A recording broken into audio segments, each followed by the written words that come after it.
Hi, I'm Chef Keith Snow. Welcome to my kitchen. Today I'm going to show you how to make one of my favorite original recipes. It's a Mexican style pot roast. To get right into it, this is the meat that we're going to use. It's found in every supermarket. It's called chuck. And what's important about this chuck is connective tissue. If you look very closely on this meat, you can see a lot of white connective tissue. And that's beautiful stuff. When you cook this low and slow for a few hours, that's going to melt. And this beef will be beautiful, fall off the bone, tender, awesome. First thing that we need to do to this is we're going to put it down and we want to season it. We're going to take some kosher salt, and it may look like a lot of salt, but there's about 3 pounds of meat there, and most of this seasoning will fall off, so don't be concerned. Put some salt and then fresh black pepper. And what I'm going to do here is take the back of this fork and just try to push it down into the meat a little bit. Now we're going to pick it up, hopefully, and lay it down inside of this little dish which has all-purpose flour in it. And that is very important because we want that flour to stick on there, and I'm going to show you in a few minutes how we're going to sear the meat to form a crust on there. So now that we have it in there, we season the other side. Again, kosher salt, black pepper. I love this dish. Every time I make it, people just devour it. And I think you're going to find that it'll be one of your favorites as well. So push down these seasonings. Now we want to pick it up. And before we put it down on the other side, we want to shake that flour a little bit. Get it down in there. Now this is ready to be cooked. Before we go on, I'm going to talk just for a second about our other ingredients. We have 1 medium-sized onion, which is organic, beautiful onion, just cut up, and you can see I don't have it minced very fine. They're big chunks. That's going to melt down in the stew. And here we have organic carrots, and as you can see, I've left the peel on. Because they're organic, I'm not worried about removing the peel. I'm going to take my knife and just cut them once in half. And I want big pieces like that because they're going to go into this stew pot and they're going to be in there for 3 hours. They'll be beautifully tender. Now in this Mexican pot roast, this is not, like a New England stew. You're not going to see peas, you won't see potatoes. They don't tend to use a lot of potatoes in Mexico. Very simple. We're going to use carrots, and then here we have organic black beans. We're going to put those in there, and again, some of them will stay whole. Also, some of them will melt down there and become part of the finished sauce. Then here we have cumin seeds, and these are whole. And we're going to put those in there whole. They're kind of going to disappear in the dish. And that's that special flavor that's very pungent and will give the whole dish a remarkable aroma. Also, we have 2 chipotle peppers. And these little suckers are hot. They're very hot. And what they actually are, they're a smoked jalapeno. And you can find them in small, little, probably about 4-ounce cans in the international section of just about any grocery store. Chipotle peppers. Just these 2 peppers are going to give this entire dish a lot of heat. So if you're cooking this for children, you may want to omit these peppers because it's going to be hot, but that's what I want. Then we have organic tomato paste here. And I'm going to show you how we're going to use this tomato paste in the dish, and we're going to want it to caramelize and almost slightly burn on the bottom of the pot. We're later going to deglaze it to bring it up.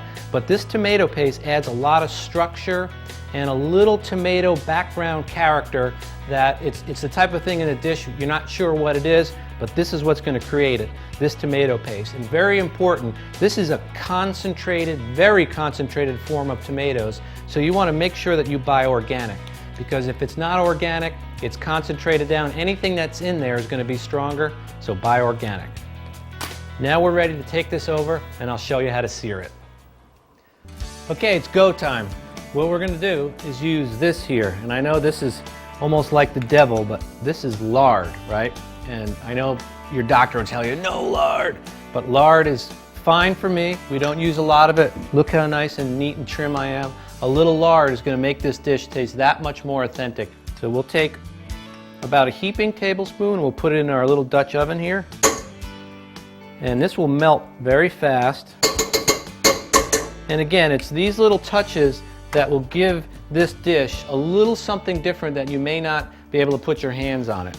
If you don't want to use lard, you're not going to hurt my feelings, you can use another oil that can take the heat, maybe like a pure oil or little olive oil, something like that. So now we're going to take our meat, and a quick tip for you, when you're searing, you want to use a nice heavy Dutch oven like this. It's got a heavy bottom. You want your beef or whatever you're searing to be coated in a little flour, and we're going to pick it up, and it's kind of heavy, and lay it down in there. The whole purpose of searing it is to make a crust, and that flour is going to cook and it's going to make a nice crust. And don't make the mistake of turning it or flipping it. Let it stay in there for a few minutes. You want a nice dark crust, and that's going to help to seal the juices in the meat and leave them in there.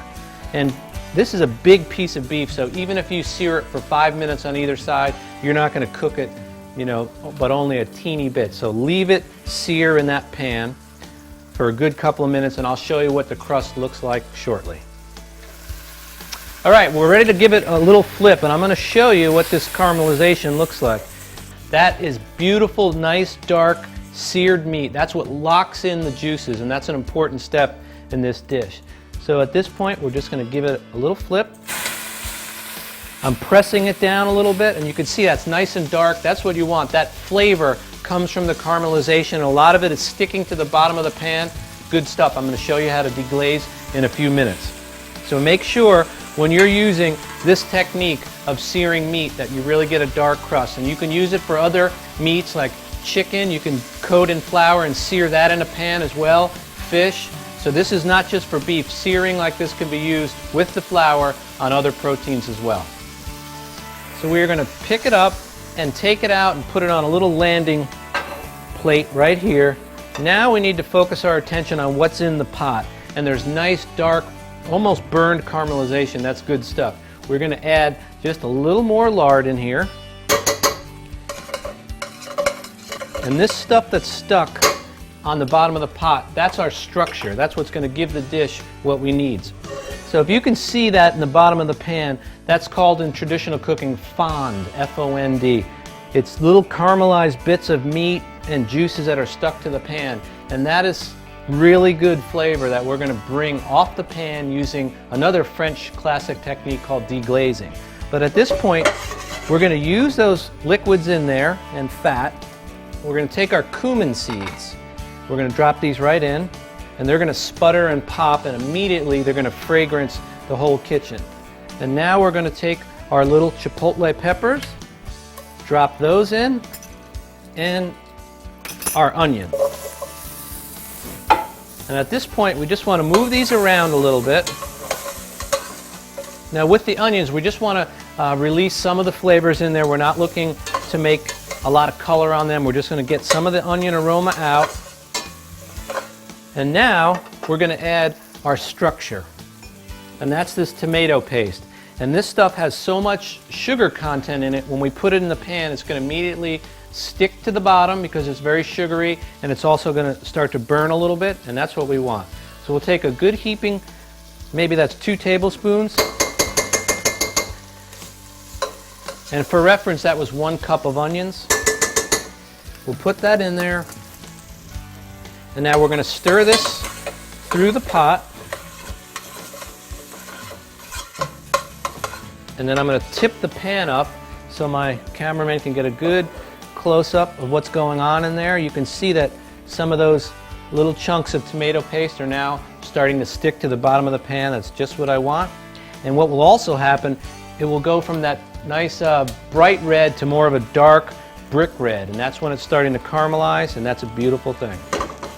So at this point we're going to season it. I'm going to grab a little of my black pepper. And you can really smell, I mean, the whole kitchen studio smells right now of the chipotle and the cumin. So salt, half a teaspoon, right in there. Stir that through. And now another quick tip is deglazing, and that is removing this burnt on stuff that's on the bottom of the pot. And you can really see it right there. That is really great stuff. We don't want to lose that, and just pour the rest of the ingredients in until we lift that up off the pan with a technique called deglazing. So we've got some beef stock over here.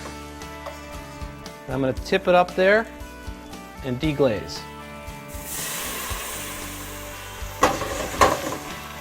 And because the pan is so hot, it immediately boils. Now I'm going to take these tongs and I'm going to scrape. And I'm going to lift all of that fond or flavor off the bottom of this pot and into the liquid. And you can see how thick it's already gotten because it's reduced down that quickly. So now we're ready to add the rest of the ingredients, including our chuck, right back in. Now we're going to take our carrots that we just kind of cut in half, distribute those evenly. This is 1 can of black beans. Just throw them right on top. And at this point, I'm going to show you another quick tip, which is how to braise, because this classically is the technique that this pot roast or any pot roast needs, is braising. And what braising is cooking in a nice Dutch oven like this with a tight fitting lid to avoid evaporation, and you're going to add a flavorful liquid. In this case, it's beef stock, and you want the liquid to come up and not submerge your meat, but probably 80% covered, 3/4, 80%, and you're going to let this cook low and slow. And this meat is going to take at least 3 hours. Good to do in a Dutch oven if you have one. So we put the cover on it, we let it sit for 3 hours, and we'll be living large. So now our pot roast, or our Mexican pot roast, it's been on the stove for about 3 hours. I know it's very tender, and how you can tell, I'm going to open it up right now, it's still nice and hot, is simply that it just falls apart and it's beautifully tender. I'm going to show you what a serving of it will look like. We'll take out some nice pieces, and if you like comfort food, you cannot go wrong with this. It's just an unreal dish. And the black beans, some of them are whole, other bits of them have kind of just turned into sauce. So we'll take 3 good-sized chunks of this out. We'll do a little family-style serving with some nice carrots sort of on the side. And those are just buttery, soft, and gorgeous. They get very sweet when they cook for a long time. So now what I'll do is grab some of the gravy, which has those black beans in it. Just spoon it over the top. Serving suggestion for this would be, I would just serve it with plain sort of buttered rice. So now that we have it all out like this, I will take a nice dollop of sour cream right on the center like that, and then some chopped cilantro right on top, maybe a little bit on the plate. And that is a fabulous Mexican style pot roast. You can smell all of the cumin and the chipotle peppers coming out. And how I would personally serve this is a good cold beer. I'm going to pour myself one right now. Very cold, goes perfect with this dish. And of course, being Mexican, I'd put a little lime in it, sort of enhance the flavor. I'm going to take a little drink. That's very good. And for you wine drinkers, for this dish I'd recommend like a Pinot Noir. I have one here. And this is a great wine that kind of brings out the flavor of the beef. It's got a nice little acid to it, so it kind of cuts the fat. Give this a little taste.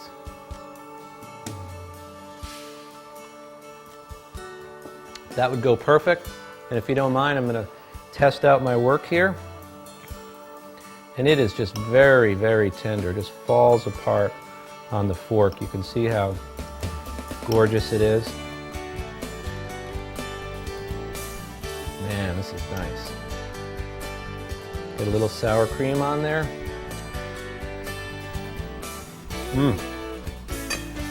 That is so good. I hope you try this recipe. Thanks a lot for joining me. To see more tips, techniques, and videos, visit harvesteating.com. 4 seasons, 1 lifestyle.